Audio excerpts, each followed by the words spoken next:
News Ahilyanagar 24 तास। आम्ही बातमी नाही सत्य दाखवतो। 2 दिवसांपूर्वी अजित पवारांनी बेजबाबदार स्टेटमेंट दिलेलं आहे।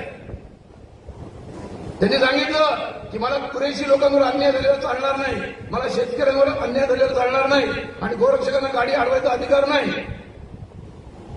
अहो पवार साहेब, ज्या महाराष्ट्रामध्ये शिवछत्रपती हे दैवत आहे आणि त्या शिवछत्रपतींचं लिखित वाक्य आहे, एका पत्रात गायीचे रक्षण केल्याचे पुण्य होत आहे, त्या महाराष्ट्राचे तुम्ही उपमुख्यमंत्री म्हणून काम करताना तुम्हाला गोरक्षकांवर आक्षेप घेताना तुमची जीभ चालली कशी?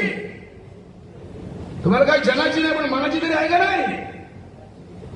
लोकसभेच्या इलेक्शनमध्ये अजित पवारांच्या पक्षाला फक्त 1 जागा मिळाली होती। चेहरा पाहण्यासारखा झाला होता पवार साहेबांचा। कोणाला आठवत असेल तर बघा, डोळे दाखवायचे नाही म्हणून गॉगल लावायचे त्यावेळेला। आणि आता आमचे सगळे धर्माचार्य बाहेर पडले, हिंदुत्वाची सगळी पुण्याई मागे त्यांची उभी राहिली, मोदींचा आशीर्वाद त्यांना मिळाला तर त्यांना उपमुख्यमंत्री पदापर्यंत जाता आलं। अरे जाणीव ठेवा, हिंदुत्वाची जाणीव ठेवा, भगवायची काहीतरी मान राखा भगवायचा। सरळ बोलून टाकलं त्यांनी की पोलिसांनी कुठल्याही गोरक्षकांना मदत करू नये म्हणून।